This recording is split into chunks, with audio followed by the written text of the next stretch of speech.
Yesterday, we talked about the 100,000 salary illusion. How six figures doesn't mean financial freedom. How the real formula isn't just income, it's income plus structure plus behavior altogether. So, and I asked you, if your income double tomorrow, would your wealth actually double? A lot of you say sat with that question, and that honesty is powerful. Tonight I want to take that even further, because here is something I've come to believe after years of studying how families build or destroy wealth across your entire lifetime. There are really only five financial decisions that shape everything. Five moments, five choices, not 50, not 100, five. Get them right, and your family's trajectory changes for generations. Get them wrong, and no amount of income will fix the damage. Most people make these decisions accidentally, by default, by impulse, by social pressure. They don't even realize they are making a decision because nobody told them the moment mattered. It just happened. And by the time they look back, the consequences had already compounded. Tonight, I want to I want you to see these five moments clearly. So you can make them intentionally, with awareness, with structure. Discipline builds generational strength. And these five decisions are where that discipline matters most. Decision number one happens early in your adult life, and most people don't realize it's a decision at all. It's what you do with your first real income, not your first summer job at 16, not the part-time gig in a college, your first professional paycheck, the one that feels significant, the one that makes you feel like you have arrived, the one where you think, I can finally afford things. Most people spend it all, every dollar. And I understand why. They've been waiting for this moment. They've been in school for years. They've been broke. They've been watching other people live while they studied.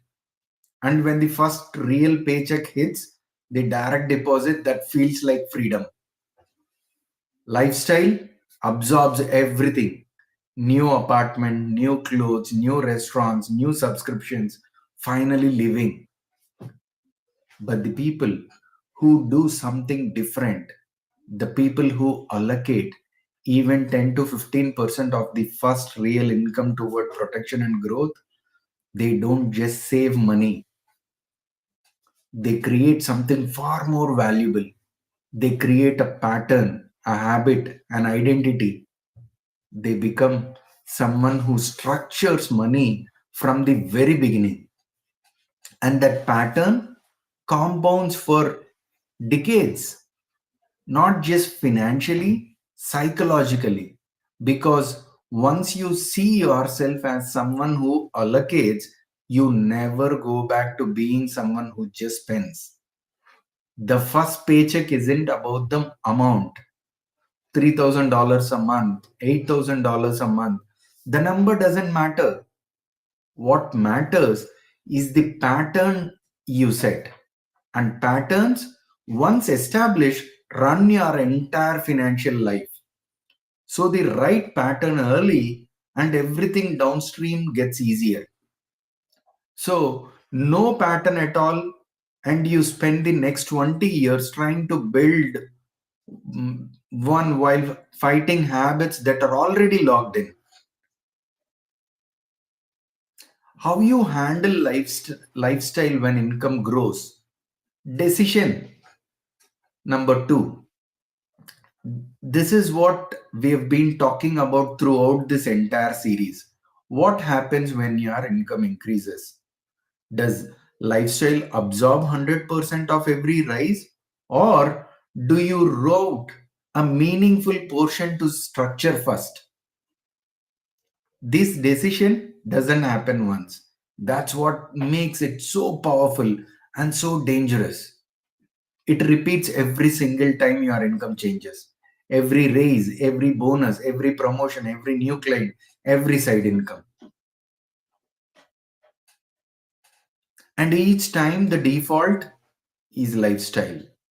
Because lifestyle is easy, it's automatic, it's what everyone around you is doing. Your colleague gets a raise and upgrades the car, normal. Your friend gets promoted and move to a bigger house, expected. The default is earn more, spend more. Nobody has to teach you that, it happens naturally. The intentional choice is different. Structure first, lifestyle second. Protection gets stronger before the house gets bigger. Growth gets funded before the car gets nicer. And only then, only after the structure has been fed, does lifestyle gets its share. Over a 30-year career, this single decision, repeated 15 or 20 times, determines whether you retire with freedom or retire with anxiety. Same career, same income trajectory, same opportunities. The only variable is what you did every time the number went up. Did you feed lifestyle or did you feed structure first? I've seen professionals who earned millions over their careers retire with almost nothing. And I've seen modest earners retire with deep reserves, solid protection, and money compounding for their grandchildren. Same decades of working, completely different results. The difference was always a decision, too, every single time. Whether you protect your family, the decision, this particular decision, most people skip. Decision 3 is the one most people postpone: protection. Making sure that if something happens to you, the earner, the provider, the person holding everything together, your family doesn't fall apart financially. Nobody likes thinking about this. It's uncomfortable, it's morbid, it forces you to imagine scenarios you would rather not consider. So people push it to someday. I'll get to it next year, after the kids are in school, after we buy the house, after things settle down. But someday never comes because life never settles down. There's always a next thing, always a reason to wait. And the window between I should do this and it's too late is smaller than anyone thinks.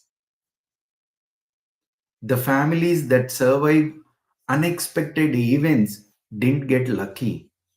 They got protected before the event happened.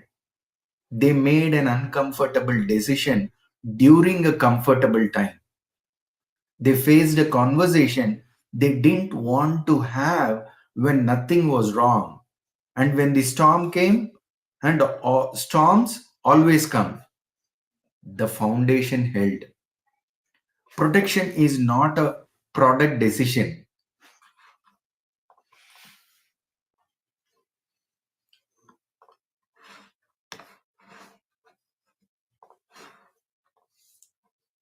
Protection is not a product decision, it's a love decision. It says, even if I am not here tomorrow, my family's financial life continues. My children's education is funded. My spouse isn't drowning under obligations that were never meant for one person. The mortgage doesn't become a crisis. The structure I built doesn't collapse because I am not standing in it. That's not a financial strategy. That's the deepest form of responsibility a person can demonstrate. And yet, it's the decision most families skip entirely. Not because they don't love their families, because the conversation is uncomfortable and they convince themselves there's still time. If you haven't made this decision yet, tonight is your reminder. There is time right now, today, but time is not unlimited. And the cost of waiting is measured in the vulnerability of the people who depend on you. Decision 4, how you handle debt. And this one is nuanced because not all debt is equal. There's debt that builds and there's debt that drains. The question is simple. When you take on debt, are you acquiring something that will be worth more in 5 years or less? A car financed at a high rate loses value the moment you drive it off the lot. Every month you are making a payment on something worth less than what you owe. The gap between what you owe and what it's worth widens every single month. That's debt that drains. Credit card debt on lifestyle spending is money you have already consumed that's still costing you. You ate the dinner 3 months ago and you are still paying for it with interest. You wore the clothes, took the trip, had the experience. The memory is fading, but the balance isn't. That's not leverage, that's a leak that charges interest. Consumer debt is borrowing from your future self to fund your present self, and your future self has to pay it back with interest, which means future you has less capacity to build, less margin, less freedom. Every dollar of consumer debt makes the future harder, not by a little, measurably harder. The shift is straightforward. Before taking any debt, ask one question: will this be worth more or less in 5 years? If less, think very carefully. The convenience of having it now comes with a compounding cost that extends far beyond the sticker price. If more, think strategically. Debt used to acquire appreciating assets or build something productive can accelerate your timeline. Debt can be a tool, a powerful one, but unchecked, it becomes a trap that takes years to escape. And many families spend their highest earning years paying for decisions made during their lowest awareness years. Decade old choices consuming decade new income. That's the price of unconscious debt. And it compounds in the wrong direction. Decision 5 is the one that echoes longest. Not in your lifetime, across lifetimes. When do you start teaching your children about money? Most parents wait. They think kids are too young, too innocent, too focused on being kids. But here is what most parents don't realize: children absorb financial behavior long before they understand financial concepts. They watch how you react when bill arrives, stress or calm. They hear how you talk about money at the dinner table, fear or confidence. They observe whether you spend impulsively or intentionally. They notice whether their parents fight about money or discuss it as partners. By the time you sit them down for the money talk at age 16 or 18, they've already been learning for a decade, not from a textbook, from you.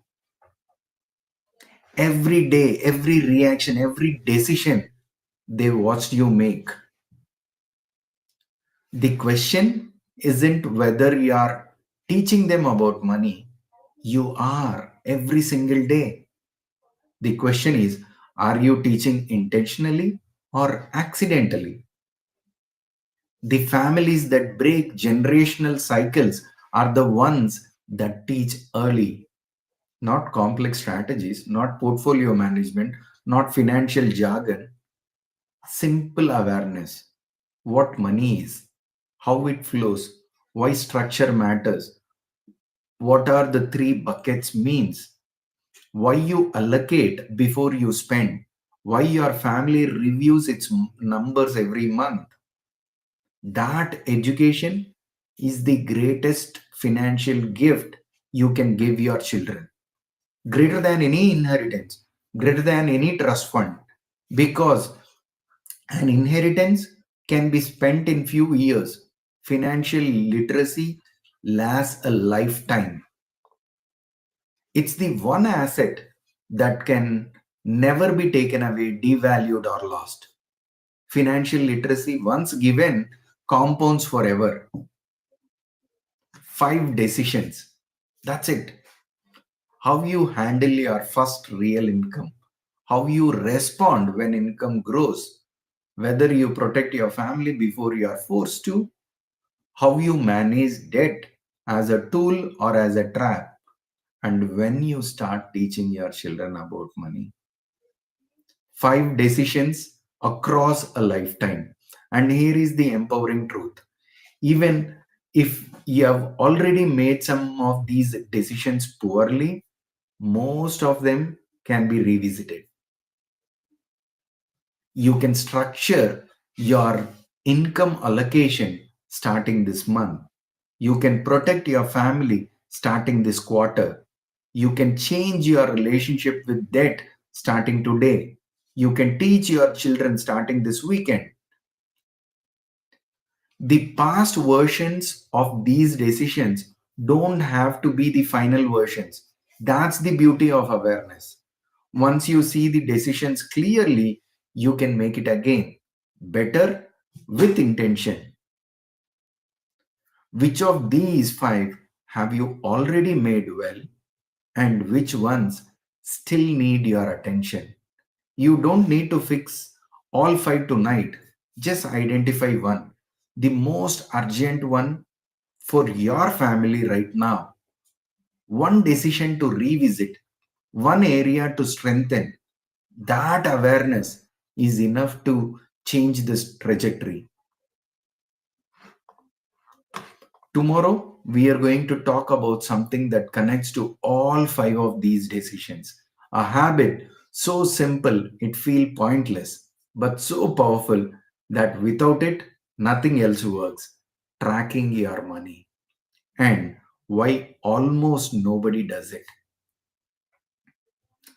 Type 30 days in the comments if you are building with me. I go live every day at 9:08 p.m. Central Time.